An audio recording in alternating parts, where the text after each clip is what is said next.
Welcome back to the Rules of Engagement. Quick note about that last promo you saw. Fullsail.edu is a great way to get educated into art, game design, 3D animation, audio engineering, all these tools that are used to build computer games. You're also used in many other industries as well, such as esports. If you want to get involved in esports, a lot of the staff is all working on graphics and audio for the shows, animations, etc.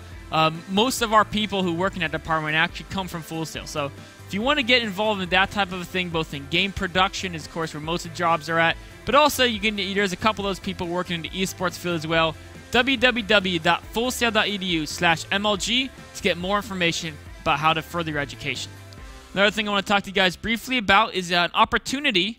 If you don't want to get educated, you want to play video games all day, you can do both actually. I mean, it's great to do both. But if you want to do that as well and get a really cool video game room, Facebook.com/MLGPro. Scroll down here, click on the thing that says the Dr. Pepper Ultimate Gaming House, and then you can see there's contest rules. So the contest is going to run for another 2 weeks about. Just make a quick little video, tells you what type of video you need, just a few minutes of your time, and you get the opportunity to have the Dr. Pepper team come in there and give your room the ultimate game room makeover. They'll set you up with everything you need to play every game you could ever desire, a whole bunch of new games, a whole bunch of new setting, new sofa, everything will be set up just to make a perfect gaming environment for you. Only takes a few minutes of your time. Go ahead and give it a try. You might win, and then you'll be very, very thankful about the opportunity. So, back to our next replay. It's going to be a Terran versus Protoss. We're going to talk a little bit about Widowmine rush dropping in Terran vs. Protoss, a new kind of crazy, bizarre strategy that we're starting to see emerge in Heart of the Swarm. First, we're going to talk about the opening build.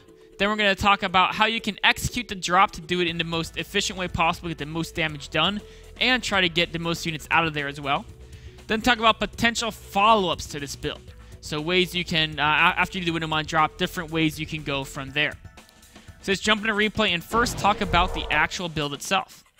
So your build order is basically your build order priority. You can either go gas then barracks, or in this case, barracks then gas.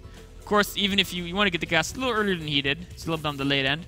Just queuing up a couple unnecessary workers there, but that's okay. You want to get barracks then gas, or gas then barracks. Then your next build you want to get is going to be the factory, right? So as soon as you can, go ahead and get yourself a factory. And then after you get that factory, the next build you're going to want to get is going to be the start making the reactor on a barracks. And then you're going to want to start as soon as you can. You want to get a starport and also reactor routes and widow mines. And once you get your widow mines in your starport, you load up those widow mines in that medevac, go out and have some fun. Meanwhile, I suggest building the command center background. The command centers are great. In fact, I really encourage the double command centers because it's really good. But we'll talk more about the follow-ups later. Actually, one quick important part about executing the drop I want to cover really quickly. When your medevac loads up with those Reapers, one thing that is really helpful when you want to go on your move out to do some harass, as soon as you start moving out from your base, use that Ignite Afterburners ability. You can see here on the medevac, we'll go to normal speed. See how fast it's going. Much faster than normal.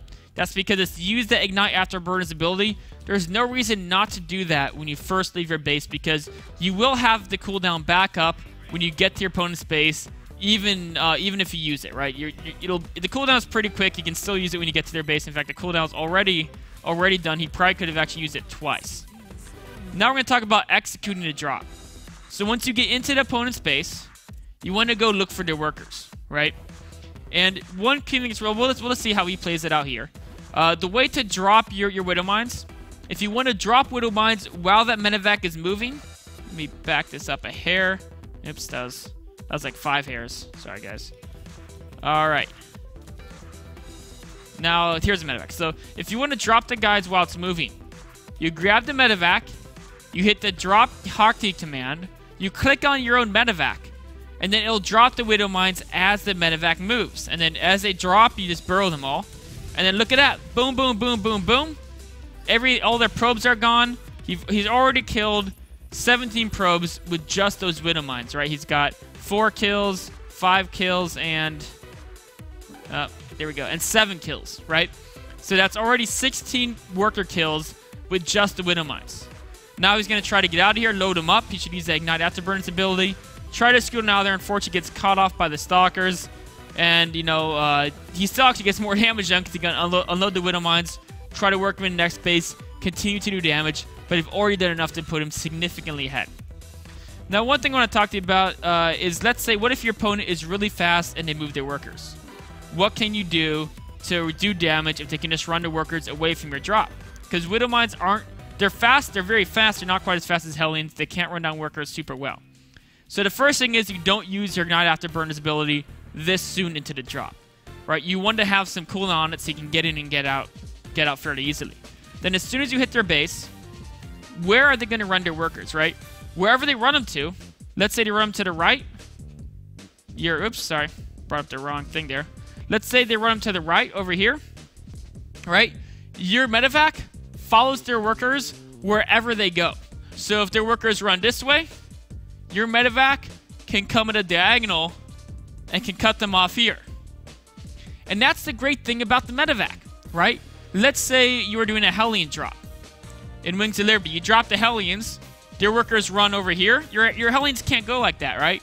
What your Hellions have to do, let's say you had Hellions, your Hellions have to run this way and follow the workers straight through. And then what happens, if you're playing a very good opponent, as your Hellions follow them, they put a little force field here, and your Hellions get stuck, and you can't kill the probes that you want to kill because they set up a very good anti-Hellion drop base, right?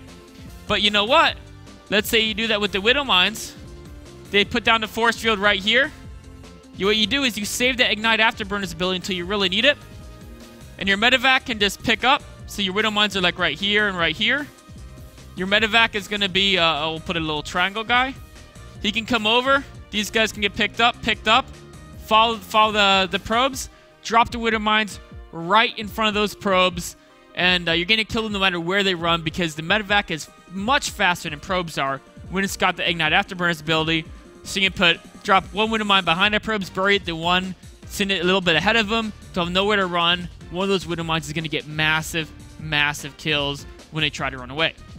So I would suggest waiting until you use the Ignite Afterburner's ability until you get right about to this zone, right? If you use it right here, then one thing you'll notice is, let's say he had just used the Ignite Afterburner's ability right now. Yes, the probes might have a little bit better chance to react, but you're going to be able to run them down with that medevac. And then what you can do, you still have it activated. You can turn around, right? After the Widow Mines all blow up here, instead of circling around back here and running in a circle, you can lift them up, pick them up again, use those Ignite Afterburner's ability, and try to get out back the way you came where it's a little bit safer. This wasn't a bad route, too, if he just moved a little more to the right to get out of range of that, what do you call it, photon overcharge is really what killed him. Anyways, at the end of the day, the bottom line is, even though he lost his medevac and the Widow Mines, he got massive probe kills. When we look at the economy, he's got more workers than his opponent in a situation where his opponent fast expanded. He's missed some worker production. Not to mention, in fact, he's got 3 command centers on the way. He's got great tech on the way. He's ahead by 10 food. His army's bigger. Everything's going his way because of using this very, very powerful tool of the Widow Mine drop. So I'd encourage you guys all to go ahead and when you play, try to use some of those Widow Mine drops.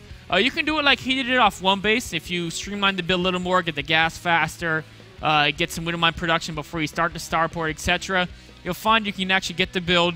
You can cut off a couple, maybe a minute or two off the timing and hit even earlier before the Protoss even has that many units to defend, even has that photon overcharge, which is a very powerful defensive ability, so you can get out in time.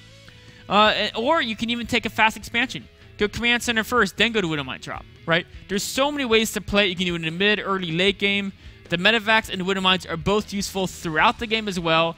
So just try to play around with it. It seems like a little bit of a bizarre strategy, dropping mines inside their base. But you know what? It does work. It's really fun to do, so give it a try. Take a short break and be back with the last segment, the question and answer period.